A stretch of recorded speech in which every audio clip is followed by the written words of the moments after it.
Support comes from the Missouri Forest Products Association. Missouri produces wood pallets, railroad ties, white oak barrels, hardwood floors, and more. Details on the variety of products made in the state are at choosewood.com. Welcome to St. Louis on the Air. I'm Don Marsh. After more than 20 years as a reporter and opinion writer for the New York Times and Newsweek, novelist Anna Quindlen decided to give up that Pulitzer Prize-winning career and become a full-time novelist. She's had bestsellers time after time with such titles as One True Thing and Black and Blue Blessings, Miller's Crossing, and others. Her latest book is titled Alternate Side. Quindlen was in St. Louis last week for a book signing event at the St. Louis County Library. I talked with her in an onstage interview before an overflow crowd of more than 200, and I began by asking why she gave up a very successful Pulitzer Prize-winning career in journalism to take on writing novels full-time. Well, I think there's a two-part answer to that, Don. The first is I always wanted to be a novelist. When I was a little girl, I was a constant reader. I mean, reading is one of the great pleasures of my life still, and I wanted to be one of those people. I wanted to be Jo March in Little Women. I wanted to be Betsy Ray in the Betsy Tacy stories. I wanted to be Charles Dickens. And so I actually only went into the newspaper business in the beginning to pay the bills, showing how stupid I was because living on a newspaper woman's salary, as you know, is not as easy as it sounds. And then I got into it, and I just loved it so much that I stayed and stayed and stayed, but I still always wanted to write that novel. And the other thing that's always powered me is I like to do something until I feel like I've gotten good at it, and then do something entirely different. It's why I've had such a peripatetic career. And by the time I had done an op-ed page column for 5 years, I felt like I was kind of at the top of my game, and I never wanted to be not at the top of my game. And that seemed to me to be the perfect opportunity to step down and finally take being a novelist full-time seriously. Did you have the sense, though, that it was something of a crapshoot? I mean, here you were leaving a sure thing for something that may not have been so sure. Well, everybody else seemed very much to think it was a crapshoot. I mean, it was very clear that the great world thought I was making a terrible error in judgment. But I'd already published one novel, Object Lessons, which had done quite well for a first novel, in part because people knew me from a column I was writing called Life in the 30s. And then I'd published a second one, One True Thing. And when I finished One True Thing, I just thought, I really want to live in these worlds I'm creating full time. And because I was doing the column, I had to keep bouncing in and out, not to mention the fact that I had 3 small children at the time. And when I look back on the woman who wrote the op-ed page column, worked on novels, and had 3 little kids, I don't know who she was, but I don't ever want to be her again. Taking it back to before all of this started, I read somewhere that you had said that your newspaper career started as part of an affirmative action program with the New York Times. Well, my career with the Times started that way. My newspaper career actually started with a sheet cake. I was the editor of my high school newspaper, and I was also working on Sunday mornings in the Mr. Good and Fresh Bakery in New Brunswick, New Jersey, where I was once held up at gunpoint, actually, which is when my parents made me give up the job. But I wrote to the editor of the local daily and asked him for a job as a copy girl for the summer. They'd given our high school newspaper some kind of an award, and he turned me down. So I sent him a sheet cake that said, "Hire Anna Quindlen." And he did. But at the Times, there's no two ways about it. In 1974, 6 women throughout the paper brought suit against the Times, charging that the paper didn't hire, promote, or pay women in parity with men. It was a class action suit. And as a part of the settlement of that suit, the Times had to go out and hire a whole lot of women at once. And a 24-year-old tabloid reporter was not anybody's idea of a Times man, but they hired me anyhow because of that suit. And I really am, I really have been a direct beneficiary of the courage of those 6 women. You know, I'm going to stay with the women thing for a bit because I have here a quote from a program you did with Terry Gross on NPR, folks, in which you said, all of the qualities that you need to be a good opinion columnist tend to be qualities that are not valued in women. What does that mean? Well, it means that at least at the time when I was growing up, we were socialized to be consensus builders, to be compromisers. Come, let us reason together. And the fact is that when you're a good op-ed page columnist, you frequently have to stand up on your hind legs and say, you're wrong, and you should listen to me, and I'll tell you why. And that is not often the purview, certainly, of the kind of girl I was when I was growing up. I really had to push myself to get to that point. And I really feel like I had an extraordinary amount of help from the fact that I went to a women's college, Barnard, the Women's College of Columbia University. And that in that atmosphere, I was taught not that my opinions would be tolerated, but that they would be required. And I really kept thinking when I first started the op-ed page column that I probably couldn't have done that job had I not been educated at Barnard. More and more women today are standing up and demanding to be heard. I think more women are running for public office in this country than ever before by a significant number. What do you make of this movement? I'm calling it a movement, and I think I'm justified in calling it that. Well, I think everybody feels like the United States of America deserves to be much better and much better led than it has been, and there's no doubt that if women led it, it would be better led.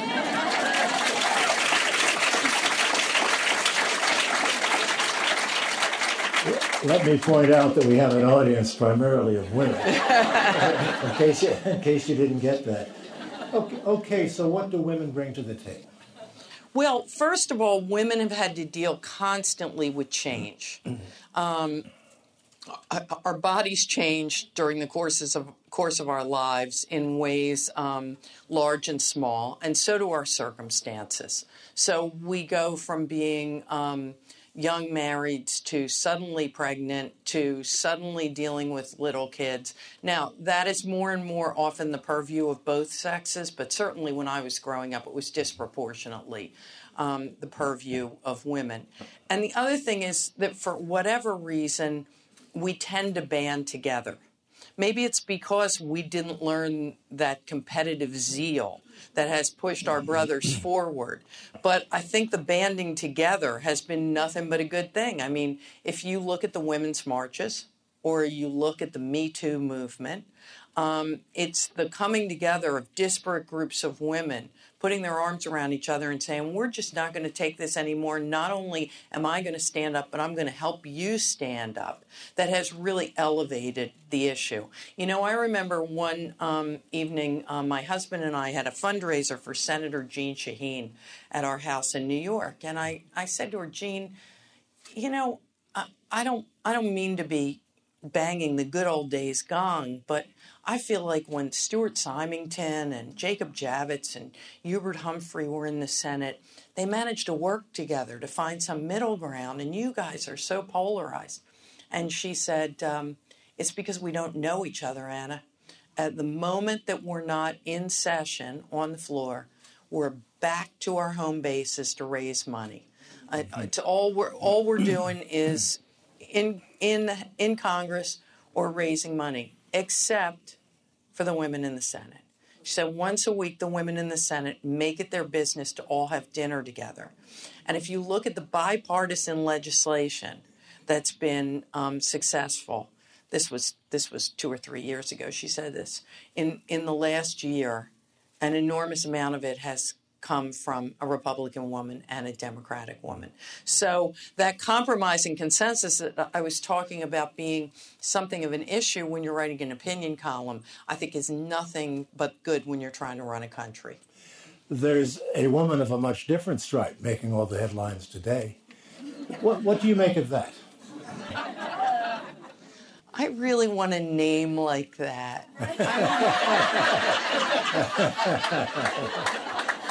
I want to be called something like Tomato Surprise. I don't think the issue here is sex. I don't think that's the primary issue. I mean, we all know that we have presidents who have behaved carnally, conspicuously during the course of our history. It's the payoffs. And it's not even so much the Stormy Daniels payoff, although that combined with what she insists was a threat against her is troubling. It's Karen McDougal and the fact that the National Enquirer bought her story only so they could bury her story, because David Pecker, who runs the Enquirer, is a close friend of Trump's, which shows the kind of machinations that are going on behind the scenes in this administration and that I find troubling. The other thing is the ritualistic humiliation of his own wife by the President of the United States speaks to something about how he sees women that is not surprising, but continues to be deeply, deeply dispiriting. When you're in front of a group like this, do you try to avoid talking politics? Because let me finish the sentence. Because I ask that because we could assume that maybe half the people in the audience might not agree with you, and therefore you might not sell as many books. I have to say, I never think of it that way. I mean, what I hope is that I will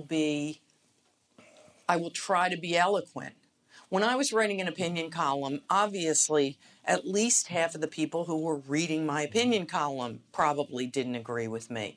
And the greatest compliment I could get was when a conservative would say to me, I never agree with a thing you say, but you always make me think about an issue differently. Because preaching to the converted is easy. I mean, I watch MSNBC all the time, but I can pretty much tell you what the take is going to be on any issue of the day. It's speaking in opposition to someone in a way that makes them say, well, that's wrong, but that's interesting. That makes all the difference. So I try to be, if not right, at least interesting. You said something earlier when we were together in the green room, and how last year was devastating. And I don't think you used that strong a word, but was harmful to the book publishing business. Yeah, book publishing was very flat because the kind of people who normally are going out buying books all the time were obsessed with the news. We're obsessed with MSNBC. We're obsessed with being online. We're obsessed with Twitter. And then there seems to have come a moment about a year in where all of those smart, informed people went, I can't. I just can't anymore, or I can't at this level anymore. And it looks like the business has really picked up again. Certainly for the tabloids. The mortgage will be paid. My conversation with Anna Quindlen, recorded last Tuesday at the St. Louis County Library, will continue in a moment. This is St. Louis on the Air on St. Louis Public Radio, 90.7 KWMU.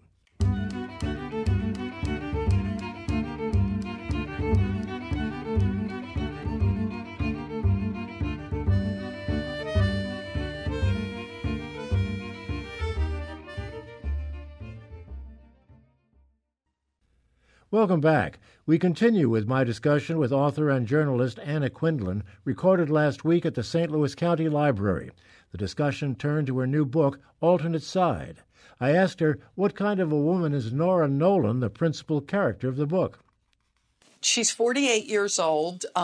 She's somebody who always thinks that she didn't have that ruling principle of ambition that so many people she knows have had, and yet somehow she's zigged and zagged her way to what is considered a really good job, although I think potentially, in the minds of many, a ridiculous one, as the president of something called the Museum of Jewelry.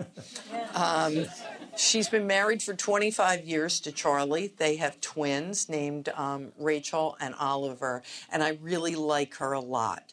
I have never written a novel, except I guess for Blessings, where my protagonist was 82 years old, where readers did not assume that I was my main character, even though none of my main characters have anything in common with one another. You know, I am Rebecca Winter in Still Life with Breadcrumbs, and I am Mimi Miller in Miller's Valley, even though Rebecca Winter and Mimi Miller have zero in common. So people assume that I'm Nora. I'm not Nora, but I could be friends with Nora, and I can't say that of the protagonists of all of my novels. It's always difficult. Again, we've talked about this, and I've talked with other authors about it, novelists in particular. It's very difficult to talk about a novel without giving away a lot of the things that you want people to read the book to get.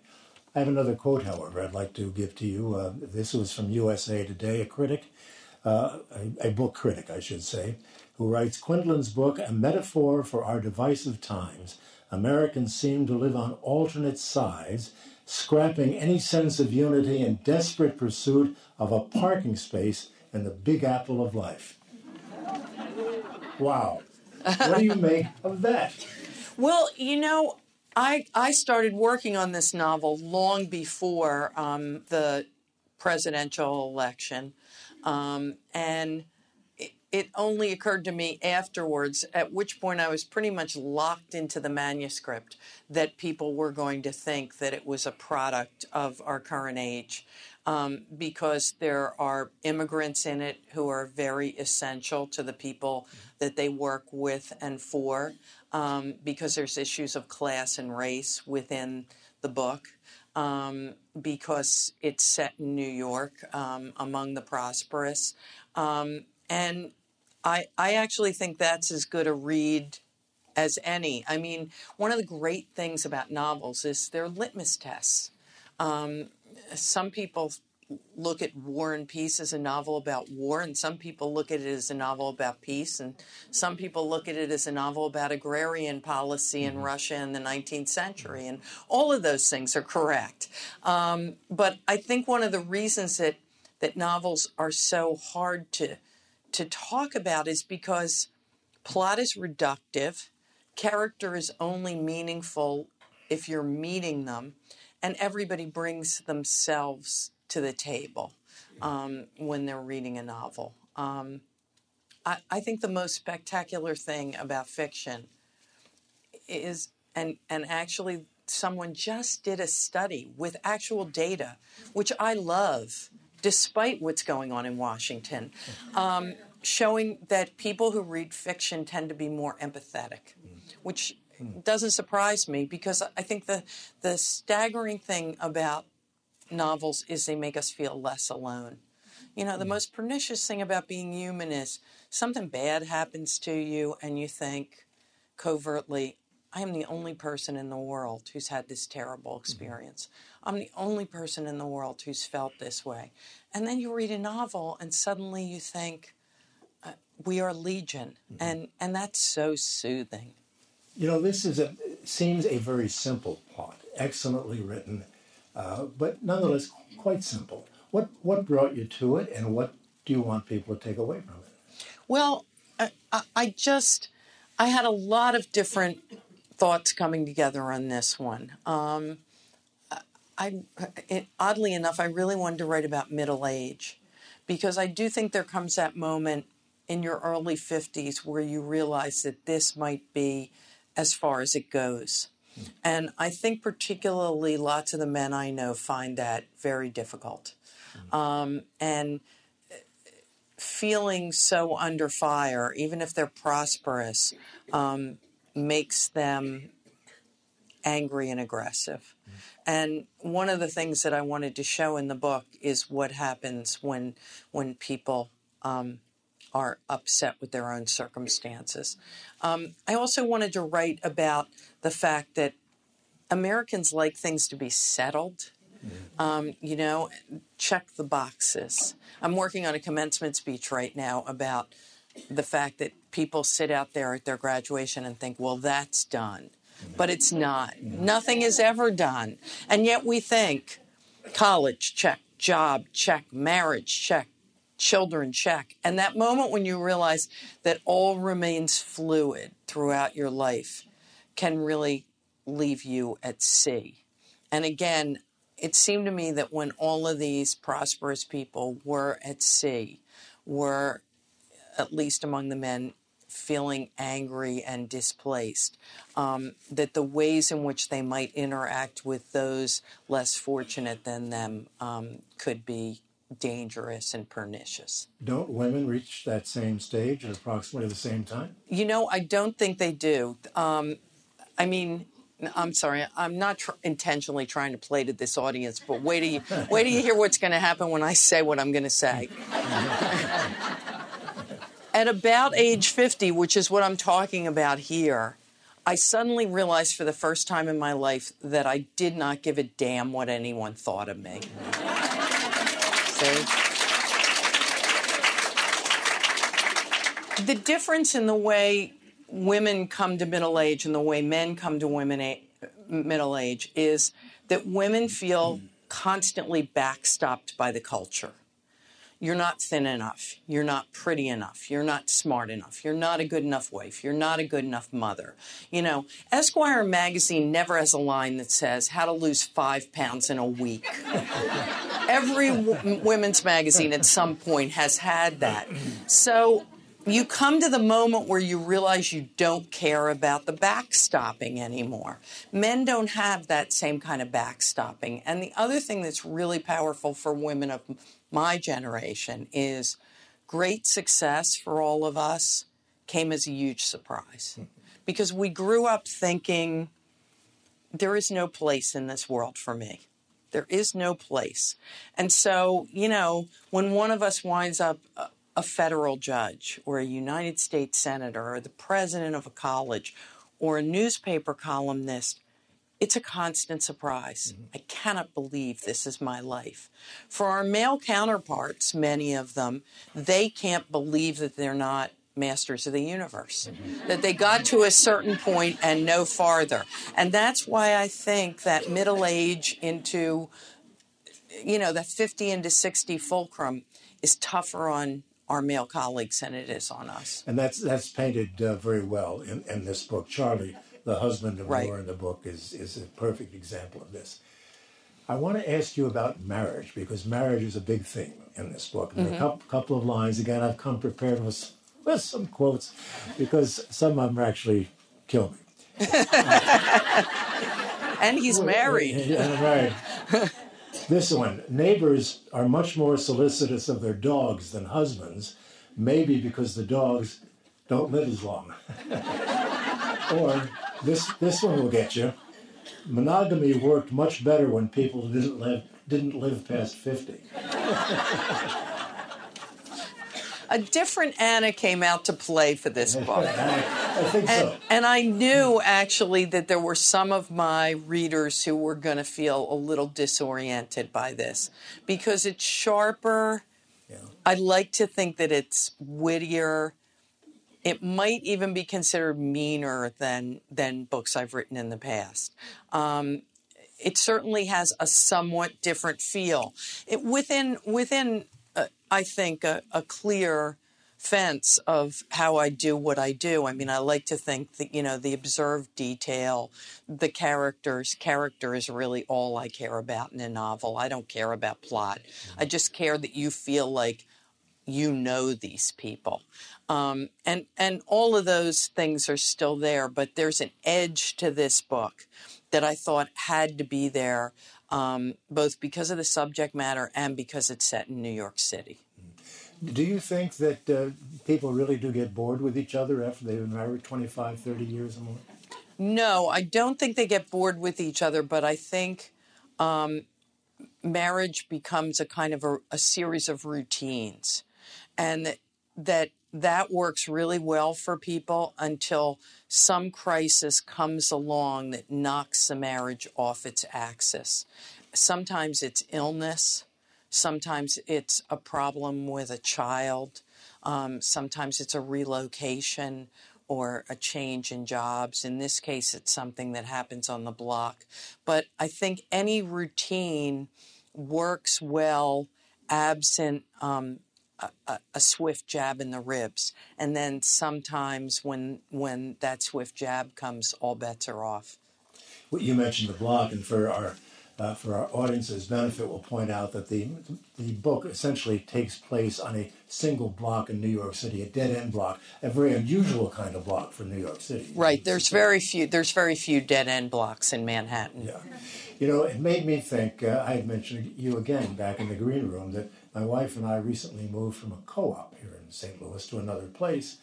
And I felt in your book as if I had been parachuted into this block where I became a voyeur and just watched the way these people interacted. It reminded me so much of the co-op we had just left because we all knew each other's business, maybe too much, maybe people we liked, people we didn't like. Thank you so much for saying that, because apparently I don't read reviews. My best friend, who is a book reviewer, vets the reviews for me. And apparently somebody wrote that only someone who lives in New York City or has lived in New York City could love this book. Meanwhile, I meet a reader who's from Chicago, and she's like, oh my God, this is the story of our lives on my block in Chicago. I was interviewed by a CBS reporter from Philadelphia, and she was like, I know these people. These people live on my block in Philadelphia. And I'm like, okay, so it's not just New York. And I think it's not just the city either. I mean, there are whole areas of the suburbs where everybody gets to know each other.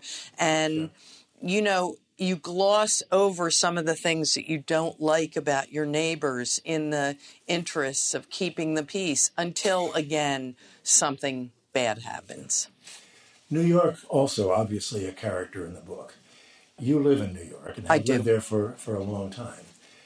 I couldn't quite figure out whether you liked New York in this book or didn't like New York. Because there are positives and negatives. But you live there, so you must love it. Well, I think that if you're going to write a novel set in New York and it's going to say something about class, there have to be positives and negatives because there are in the city. But I happen to be one of those people. There's two things I have in common with Nora Nolan. One is that I love New York City down to the ground. I mean, when they scatter my ashes, as I say, it will be over the Hudson River. The second is that we both hate rats. And yet somehow we've wound up in the rat capital of the world. Another point brought up quite nicely in the book, right? Thank you. Right. Well, you spent a lot of time, your early married life, in Hoboken, New Jersey, right across the river. You went to high school in South Brunswick, New Jersey. When, in those days, do you recall looking at the city and thinking about the city? And if so, what were you thinking then as opposed to what you're thinking now? It didn't really happen for me like that in the way that it did with some of my friends. What happened is that when I was 18, I decided to go to Barnard. I had developed feminist leanings in high school. And when I visited there, I felt like it was a place that was really, really interested in free women. And I was probably there. I was deeply unhappy my first semester. I was hugely homesick, and I felt hugely outclassed because my classmates were very, very smart. But about 2 or 3 weeks in, I was coming out of the subway, and almost like a coup de foudre, a lightning strike, I thought, this is where I've always belonged. This is my place. What is it? What is it about that city? There's an energy, certainly. I grew up not far from there, and I recognize that. But what is it? I almost think for me, it's indescribable, except to say that I feel like my metabolism and Manhattan's metabolism run on the same line, that if you hooked us up to some machine, it would look exactly the same. But having said that, for a novelist, it's invaluable. I mean, I love, no, I don't, but I understand why other people love the idea of peace and quiet. But when you're always trying to save string to develop a keener and deeper sense of human nature, being among humanity, pretty much 24/7 on the subway, in the street, in the market. It's just invaluable. I mean, I spend so much. I did as a reporter, too. I used to say all the time, I'm an eavesdropper. I just like to listen to people talk to each other or watch them interact or not interact. And that comes in so handy in terms of what I do when I'm sitting alone at my desk.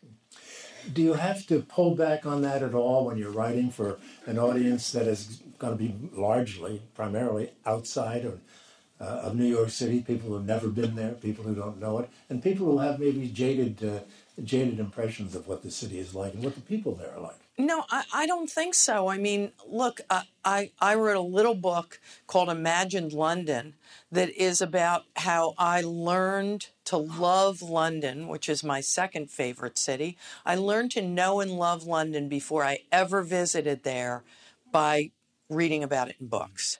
I mean, I didn't ever stop when I was reading Bleak House or Dombey and Son and say, well, I've never been to London. I might not even like London. I was sucked in by the fact that London is as big a character in Dickens' novels as any of the characters are. And so I believe that, people can learn to know and love places without ever having visited them.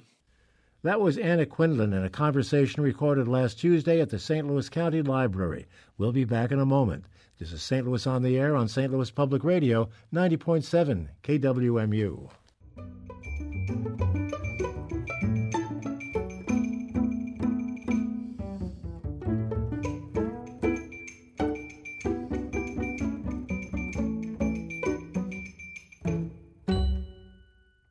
Welcome back. I continued my conversation with Anna Quindlen, recorded last week, with the observation that a lot of people think her new book, Alternate Side, is a book about the haves and have-nots, and the question, what does she want people to know about the have-nots in the book? Well, I think I'm more interested in them understanding by the end of this book that the haves have not.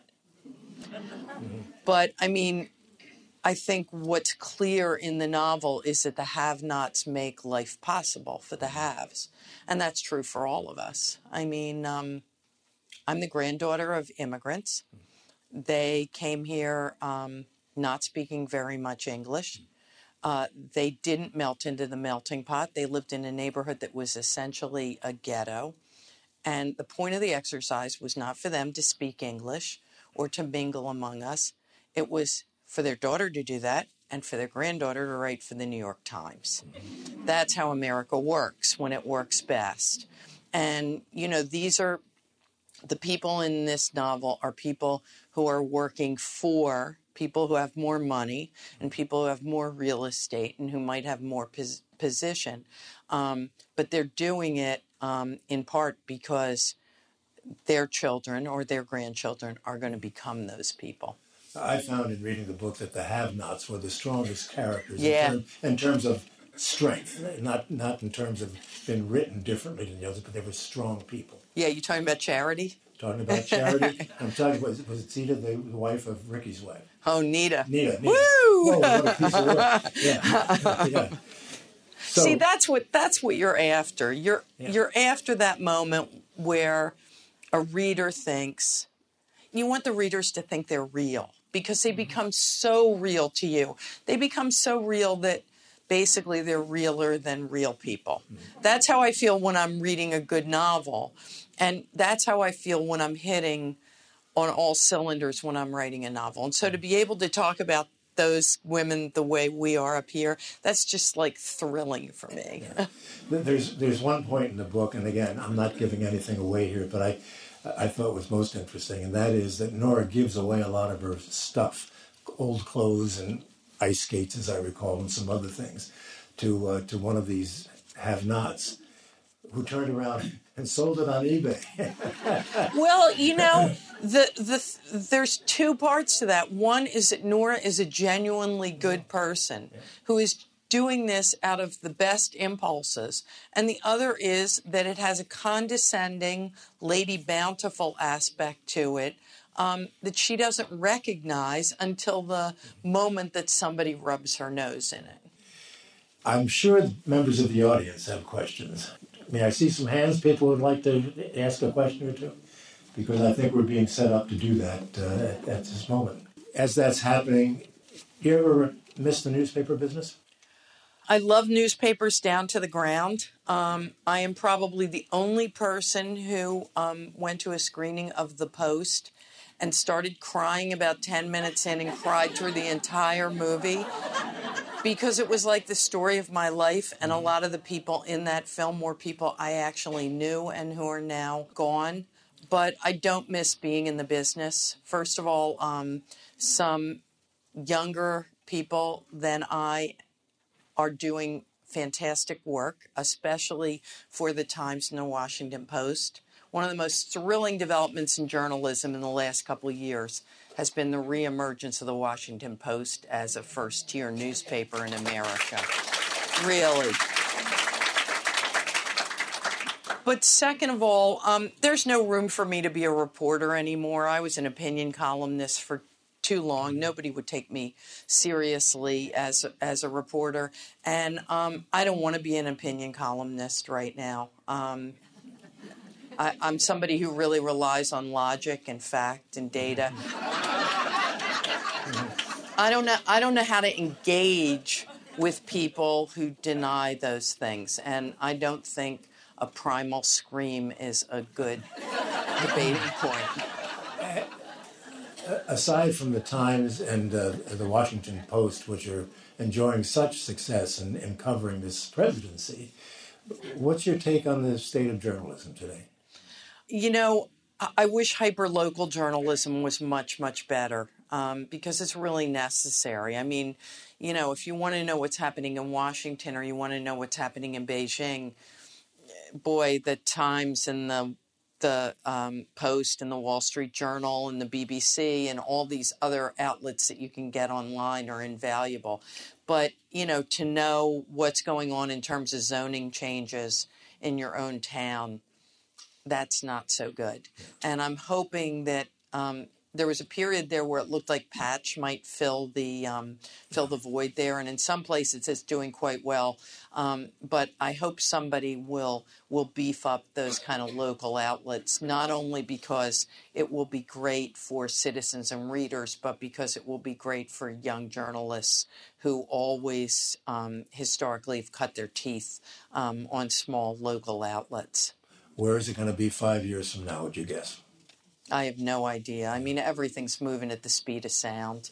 I get asked, and I'm sure you do too, from time to time, what advice you'd have for young journalists today. And it's very hard to give them advice because no one knows what it's going to be like 5 years from now. Yeah, the one thing I would say, though, is there are two kinds of young people who come to me about the business. There's the kind who say, I've been considering whether I ought to go into journalism.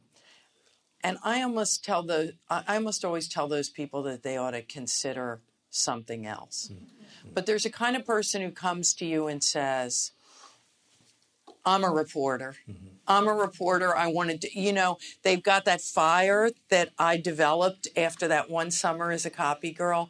And those people will not be denied. Mm-hmm. And they might not be writing on paper, and they might not be writing in traditional outlets.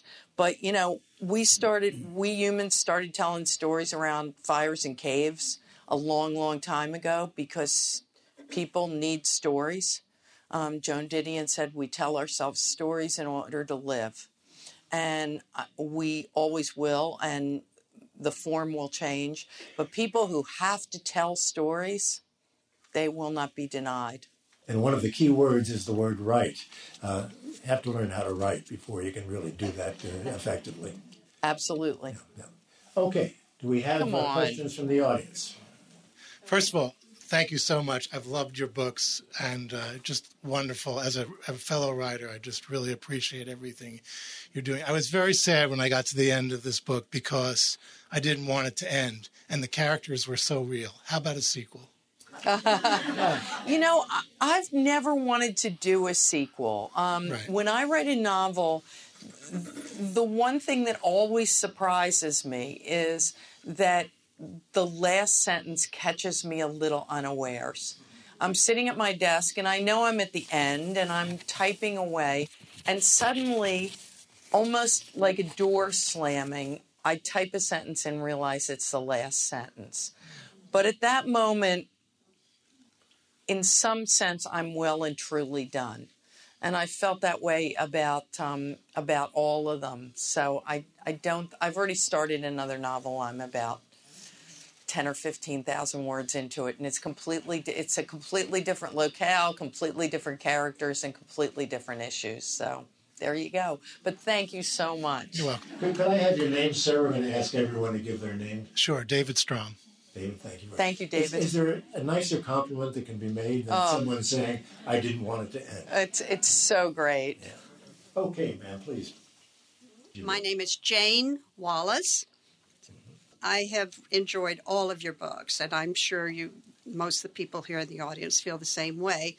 So I was a little bit concerned very early in the interview when you said you are a person who likes to move on to other things.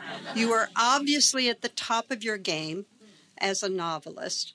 What's next for you? Actually, it's a little different with novels because that ability to push yourself, to scare yourself, to do something that you haven't done before and aren't sure you can do well, reemerges with each novel. At least it does for me, because I try to change up what I'm trying to do and what I think I'm capable of. So I haven't yet hit the moment with novel writing where I feel confident and competent enough to even think about doing something else. I think I'm in this one for the long haul. Obviously good news to everybody in the room. Come on up, please. Hi, I'm Jill Nowak.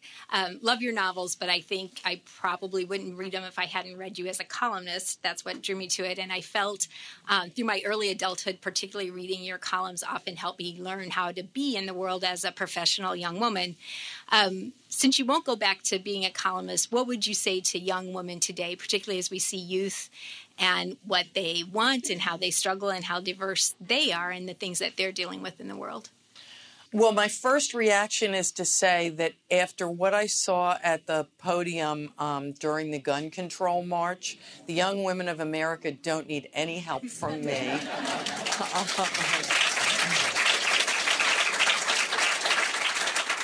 But what I think I would say to any young woman I know is don't waste time on things that don't matter.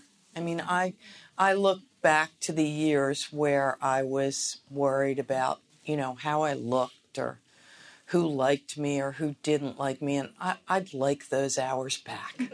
I mean, it's hard to stay strong, but this looks like the generation that might be able to do it, and I'm really looking forward to seeing what they do next, because they really are some groupie young women. Thank you. Young people overall, it was spectacular over the weekend. It was so thrilling. Yeah. That energy has to be sustained for it, obviously. Yes, sir. Hi, I'm Neil Finbloom. One of my favorite relationships in the book was between Nora and the man on the street. And how did that develop? And did you plan on that happening at the beginning of the book? And did you see how it was going to end as you thought about how you were going to write the book? He's actually my favorite character in the book, Phil. Although I do really like Charity a lot, but Phil, because he's he's a little like the Dalai Lama of the streets, in that everything he says is sort of telling and empty at the same time. And I love that about him. I love that moment where Nora says, am I going to read a doctoral thesis about people who give money am I going to see myself in a doctoral thesis about people who give money on the street? And he says, you never gave me any money. I don't know why, but that just occurred to me really early on. Sometimes you have to give yourself a break when you're writing a novel. I mean, look, I'm not an oncology nurse or a second grade teacher, which are two of the hardest jobs on earth. But for me, it's a hard job. And so sometimes I try to give myself a break. And every time Phil showed up or every time I had to describe the company that Christine, her sister, runs with the yoga clothes, I had a good time and I got a break. So thank you for noticing. Oh, yeah. Thank you. Phil was sort of a symbol of the New York con. That's the way I saw him. Well, yeah, he was, but he was always speaking truth to Nora's power. Nora would be all lit about something, and Phil would just say to her, "You need to relax." My name is Joanne Graziano, and I'm a former New Yorker. And your columns in the Newsweek were always encouraging as a young nurse starting my career in New York City. But I was curious because I just started reading the book in the block in New York City because I was a visiting nurse from one end of Manhattan to the other. I was just kind of curious if that's in the West Side. It's on the Upper West Side. Yes. Yeah. Is it in a certain neighborhood? Maybe Inwood or? I think I'll just let it exist in the ether. One of the kind of exciting things about doing something like this is my last novel was called Miller's Valley, and it was about a small town that was under threat because the government wanted to basically turn it into a reservoir. So I write this novel, and it's very vague about where it is. And I think I was doing a gig in Illinois, and a woman came up to me, and she said, "I just want you to know that I am from Miller's Valley." And I was like, "Really? Like there's a place called Miller's Valley?" And she goes, No, it's not called Miller's Valley. And she tells the name of the town. She said, "But that's exactly what happened with our town, and I know you based it on our town." So I was like, okay. And then I went to California, and the same thing happened. And I went to Pennsylvania, and the same thing happened. And that's like fantastic. Because it goes to that aspect of fiction that I was talking about, which is we bring ourselves to the table and we put ourselves in the story. And as a writer, but even more so as a reader, I just think that's remarkable. Yeah. I'm already hooked, and I've only read the first chapter. Well, here thank tonight, you. So thank you very much. Our time has come to wrap this up. I have one final question I should have asked you at the very beginning, and that is, what does the title mean? Well, originally the title was simple. There is in New York something called alternate side of the street parking. So one side of the street is Monday and Thursday, and the other side of the street is Tuesday and Friday. Is Wednesday the... Yeah, I think Wednesday's a free day. And so like people move their car, my kids would bring one of our cars home and park it on the street, and I'd say, "Maria, that's a Tuesday space. That means you're going to have to move it." And she'd be like, "Mommy, I'll get up at 8 a.m. tomorrow morning and move it." And I'd be like, "Okay, when has that ever happened?" And then they have to move it to a Monday, Thursday space, and so on and so forth. If that had been the only way in which the title worked, I probably would have had to lose it. But the truth of the matter was, by the time I was done the novel, between the distinction that you mentioned between the haves and the have-nots, the differences in the way Nora and Charlie saw their lives and what was happening on the block, the distinctions between the men and women on the block about what was going on. There were so many alternate sides that it worked across all kinds of platforms, and I was home free. That was author and journalist Anna Quindlen in a conversation recorded last Tuesday at the St. Louis County Library. Her latest book is Alternate Side. Archive versions of past St. Louis On the Air programs are available for download or podcast at stlpublicradio.org/stlonair. St. Louis On the Air is a production of St. Louis Public Radio, 90.7 KWMU. Thank you for listening. I'm Don Marsh.